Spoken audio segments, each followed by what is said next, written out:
PCI radios, are they worth it? I wanted to get a race or two under my belt before making this video, before I could give my honest opinion on this. Is a $2,000 radio worth it? As you guys may have seen before, I had the Nav Atlas system before, the intercom and radio that I did a video on, and I was happy with it. It worked. The intercom worked at least. And then we had nothing but issues after one ride with it. I worked with the company a bunch. They were really cool. Anyway, they've since gotten out of the off-road game. They've had nothing but issues with these systems. They're now just doing like audio, I think, like speakers and stuff. But so anyway, I have two races now with this PCI radio system. I mean, this is my honest opinion. I paid full retail for it. I have their logo on the car right there. That's just for contingency if we do well enough to get money. If you run their logos, like a lot of companies in races, and you do well, then you can get money or product from them for free. Anyway, unbiased opinion. I've had one issue with it, but other than that, I mean, I'll go through the unboxing and then I'll give my review at the end of this. So I'll go back about 2 months when I was first installing it, and then I'll jump to the end and give my honest review. So the audio on the unboxing video kind of got messed up. The microphone settings were off on the camera I was using, so doing a voiceover. I ended up doing the Comlink 10 and NX1700 race package with DSP and Bluetooth, the digital signal processing. It works way better for loud engines. It's for like trophy trucks and stuff. They have cheaper versions. I'll get more into DSP and what that is and why you need it if you're racing long distances. But yeah, they have way cheaper versions than that. And then the GoPro cable package just lets you plug in a GoPro and power it, hardwire kit, and then there's like a noise filter and then the stuff to record comms. I'll get more into that and our issues with there. Little cable cover, pretty self-explanatory, just helps to keep water and dust from the back of the unit, just keeps things alive. And then these are just the mounting brackets, and then you have to get the sides because otherwise it'll open up the whole sides of it for dust and all that crap. That's how every radio is. And then these two, the magnetic cover and the jack cover, they're just like storage things when we're washing to keep water out of the wires and off the unit itself if at all possible.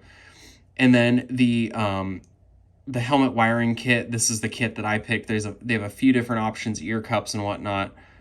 This is what I've been told is the best kit you can get for these for our application. So that's just my experience.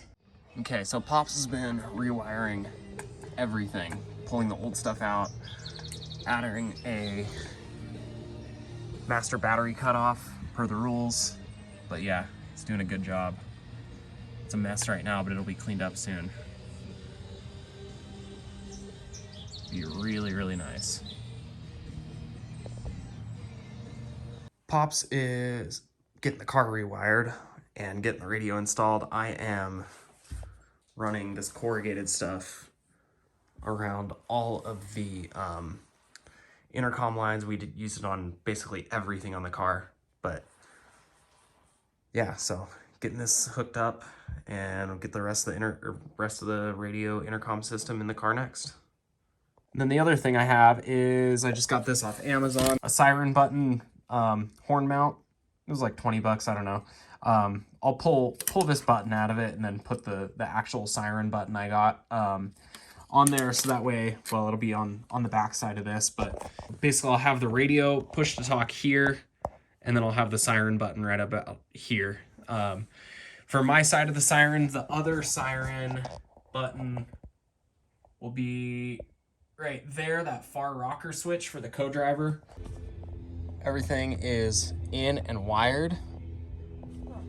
Pop's cleaned up a bunch of that. Got the sides on, doing something over there, so that's not buttoned up.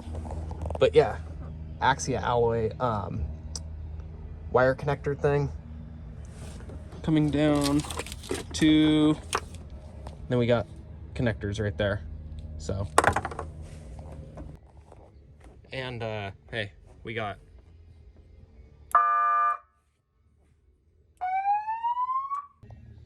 And then I forgot the other thing. I have all this crap in here. This is the GoPro stuff. So just basically I'm gonna route this right here, straight out this to the GoPro that'll be mounted, I don't know, probably right there or right there. But this is the splitter, like I said, so we have audio and charging together. I guess that's the audio one. All good to go. Pretty stoked. So next step, let's test it. Good? Yep, let's go. Okay, ready to hit record? Yep. I don't know if it's 5 or 6. Yeah, well, the good drivers are going to be doing 75% for the first, like, 90% of the race, and then 100% the last lap. Yeah. Okay, so review. It's so good. This is the, like I said, this is the digital signal processing and Bluetooth one. I honestly haven't even used the Bluetooth. I know you can run lead nav through it. For the races I do, where you're on a track where we're doing 4 laps to, I mean, this last one is 13 laps in the 12-hour race. It gets really repetitive hearing the directions when you know the course fairly well, so I haven't personally even turned that feature on. It's really cool, but I can't really speak to that. That said, digital signal processing, oh my god, it's crystal clear. I've been on both sides of it in the 12-hour race when I jumped out for the second half of it. I heard Nick calling back to us on our base station, which now I should back up. Our base station is the ICOM radio that PCI sells. It's programmed with the PCI channels. It's really, really nice, and it's a lot cheaper than these Kenwood NX1700s. It's basically the same antenna that's on here. It's like a 3-foot antenna or whatever it is. We put it up on the motorhome. It's a magnetic antenna, and then we welded a steel bracket to it, so it's grounded and all that stuff. It sucks. It works good if you're direct line of sight, and the car can broadcast to that just fine. It's crystal clear every time we would call out. Like I said, in the second half of the race when I was out of the car when Nick was in, I was on the base station talking to him. I could hear him crystal clear when he's 10 miles away in canyons and valleys and all this stuff. The other way around, when you're in the car, that base station and the handhelds, we could not hear them very well unless we were direct line of sight, like we were in the pits or within a mile.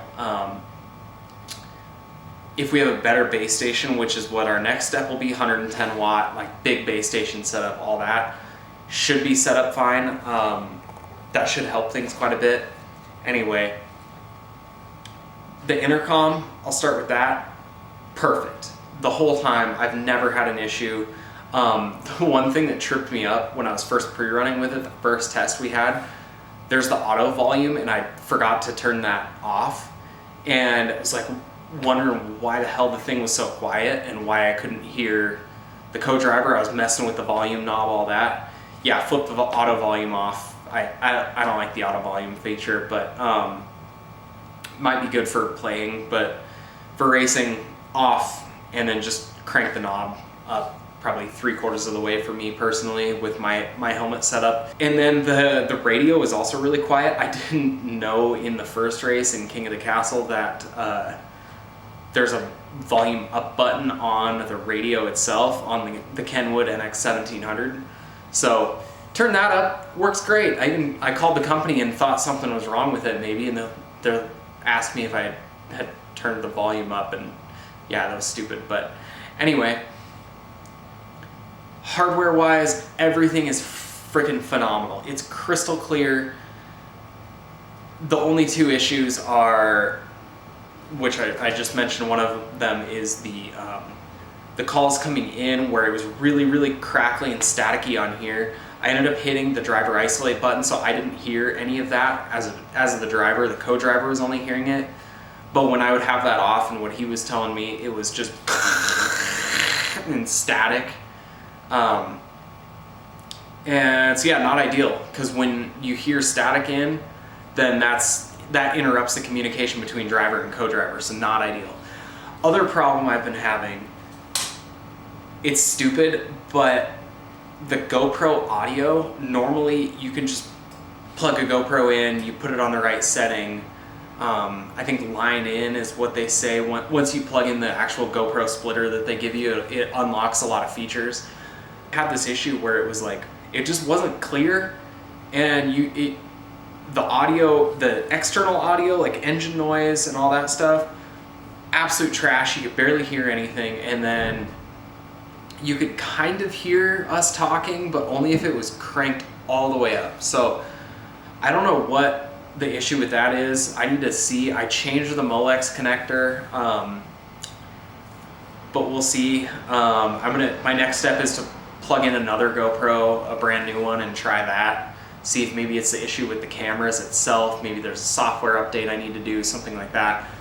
I've tried calling the company, they don't know. Everyone else I've talked to is just plugged a GoPro in and it just works like that. It's super easy. I think that's how it's supposed to be. So it might just be some issue with my system in particular. Like I said, GoPro or one of the cables or something like that. I'm gonna pull the back off of it and try that too, see if there's anything loose. Could just be an installation issue on my part. But anyway, all in all, having gone from the cheap system to this, absolute night and day difference how much better it is. This just works. It works so phenomenally well. The range issue, I think that's just, I'm in the Northwest, we're racing in the trees. If we're in the desert, I'm pretty sure it's a lot better. The next step is to go testing in the sand dunes and see how it works, but there were a couple times we heard them crystal clear when we were 2-3 miles away, and there were other times when we were just over the hill, a quarter mile away as the crow flies, and we couldn't hear. So I think that's just kind of an issue with radios out here in general. There's no fix for that, but anyway, that's my take on it. I personally have not used a Rugged. I know when they work, they're great. They're cheaper than PCI. That said, I know they have a lot more quality control issues, especially lately. I've heard rumors of them using cheaper stuff now and using different factories in China and stuff like that, where their stuff is more hit or miss. I think PCI's quality control, from everything I understand, is significantly better. Just about every racer runs a PCI unless they're paid to run Rugged.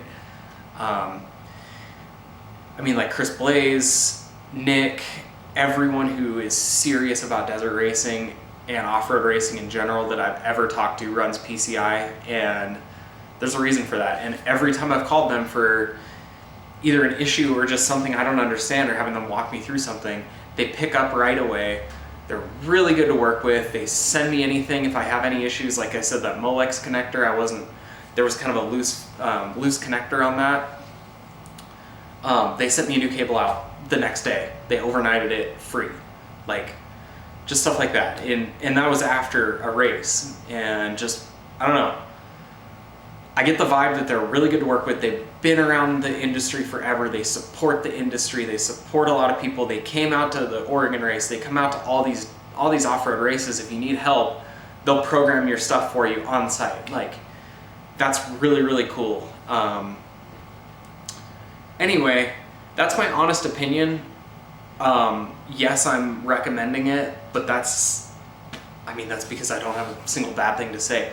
Yes, it's very expensive, but having communication from your co-driver and driver makes the world of difference. Even as a play car, I want to say that, even as a play car, it makes the world of difference. I took my little nieces out, and she at first was wearing her mountain biking helmet that fits her properly, and yes, it's safe, but then we put another helmet we had with the helmet kit on it so her and I could talk.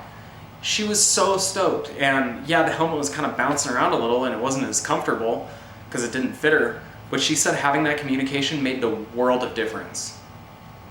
Oh,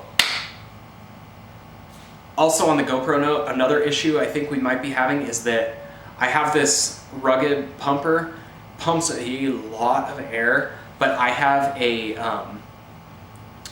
side mount pumper attachment on my helmet where it blows in right in front of the microphone.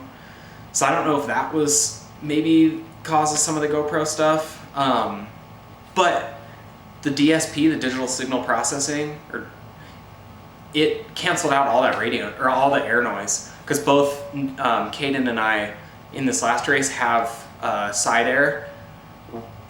Like I said, blows in right in front of the microphone. Couldn't hear any of it. You turn the pumper off, don't even notice other than you just hearing it over your shoulder. But yeah, you can't hear it in the intercom at all because it cancels it out. It cancels out engine noise. Like, I have a loud exhaust on this thing. It did a really, really, really good job of canceling out all the engine noise. And yeah, like you couldn't hear it. The old system, we would have to almost be at idle to call out for them to even hear us because the engine noise is so bad. So, okay, but anyway, long story short, PCI radios, thumbs up. I have nothing but good things to say. Try to figure out the GoPro thing next. We're gonna get a base station built. We're gonna get the long 25-foot antenna, all that stuff, and then I'll try. It should fix it because I know other people that run that same antenna setup, the big antenna, and it's like, I mean, I've used it with this same one. We were on the same frequency, and it was way clearer. So it's just an issue with our base station setup. But anyway, yeah, highly recommend. Thanks for watching. I have one more review video and then a couple of these race videos coming up real soon. So lots in the works, then some big stuff later this year. So stay tuned, guys. Peace out. Thanks for watching.